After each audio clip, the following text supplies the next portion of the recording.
Hello everyone, welcome back.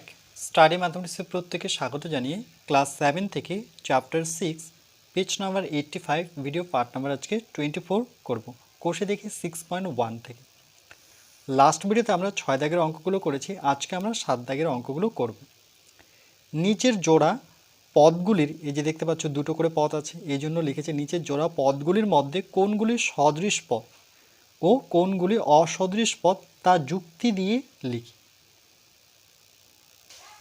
তাহলে এখানে দেখো এ দেওয়া আছে 2x, 3y, বি দেওয়া আছে 7x, 8x, সি দেওয়া আছে -29x, 6x, ডি দেওয়া আছে 4xy, 6yz, ই দেওয়া আছে -15yx, 8xy, এফ দেওয়া আছে 5xy, 6 স্কোয়ার y স্কোয়ার। এখানে প্রথমে আমরা এরটা যদি নিই, সেটা এখানে কি দেখতে পাচ্ছি 2x, 3y। তাহলে এখানে লিখি এ 2x, 3y। এটা সদৃশ কি অসদৃশ? দেখো এখানে x আছে, তার সাথে কিন্তু y আছে, তাহলে কিন্তু এটা মিল নেই, তাহলে এটা হবে অসদৃশ। তাহলে লিখব এটি অসদৃশ, অসদৃশ,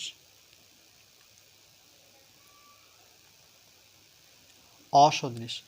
এখানে যুক্তি দিয়ে লিখতে বলেছে, তাহলে আমরা এটি অসদৃশ তাহলে লিখতে পারি কারণ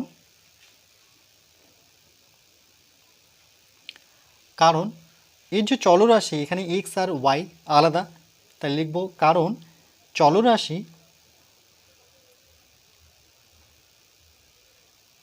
চলরাশি আলাদা লিখতে পারি, নতুবা বিভিন্ন লিখতে পারি, বিভিন্ন বা ভিন্ন। ভিন্ন মানে হচ্ছে আলাদা, বা বিভিন্ন লিখতে পারি, নতুবা আলাদাও লিখতে পারি। তাহলে 2x, 3y এটি অসদৃশ কারণ চলরাশি কি অভিন্ন। ঠিক একইভাবে আমরা যদি বি নাম্বারটা নিই, 7x, 8x আছে, তাহলে দেখো এখানেও এক্স এখানেও এক্স, তাহলে এটা কি হবে? এটা হবে সদৃশ। তাহলে আমরা লিখব এটি, এখানে একটু ড্যাশ দিই, এটি সদৃশ, এটি সদৃশ কারণ একই চলরাশি একই বা একই চলরাশি একই। এরপর আমরা সি দাগেরটা নেব, -29x, 6x। দেখো -29x, 6x, তাহলে এটার ক্ষেত্রে দেখো এখানেও এক্স এখানেও এক্স, দুই জায়গায় এক্স আছে, তাহলে এটিও হবে সদৃশ, এটি সদৃশ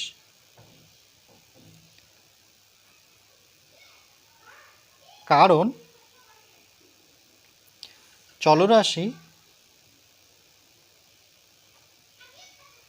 চলরাশি হচ্ছে একই, যেহেতু এখানেও এক্স আছে এখানেও এক্স আছে।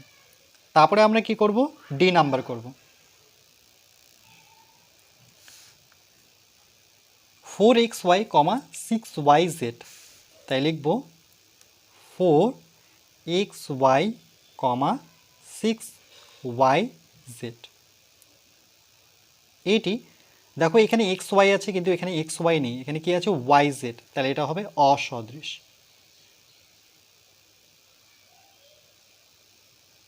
এটি অসদৃশ কারণ চলরাশি বিভিন্ন বা ভিন্ন, চলরাশি ভিন্ন বা বিভিন্ন লিখতে পারি, বিভিন্ন বা আলাদাও লিখতে পারি। এরপরে আমরা ই দাগেরটা করব, -15yx, 8xy, -15yx, 8xy। ভালো করে লক্ষ্য করো, দেখো yx আর xy কিন্তু একই, দুটোই আছে, কিন্তু এখানে আলাদা করে লিখেছে, মানে ওয়াইটা প্রথমে লিখেছে, এক্সটা পরে লিখেছে, আর এখানে এক্সটা আগে লিখেছে, ওয়াইটা পরে লিখেছে। কিন্তু এটার ক্ষেত্রে কি হবে? এটা হবে একই, চলরাশি একই, এই জন্য এটা সদৃশ। তাহলে এটি সদৃশ, কারণ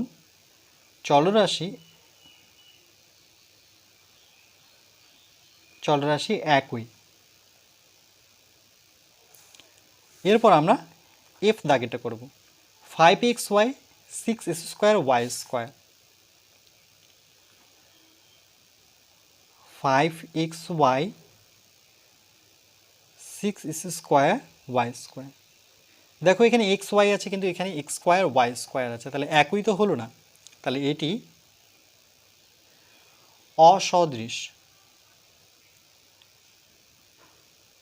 অসদৃশ, কারণ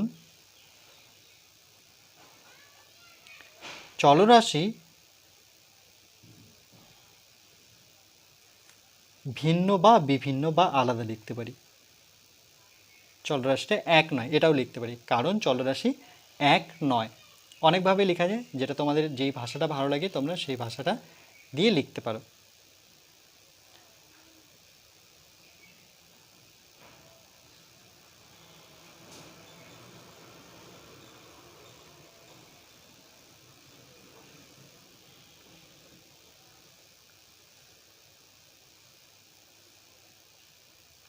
এরপরে আমরা পরবর্তী পার্ট নাম্বার 25-এ 8 দাগের অঙ্কগুলো করব।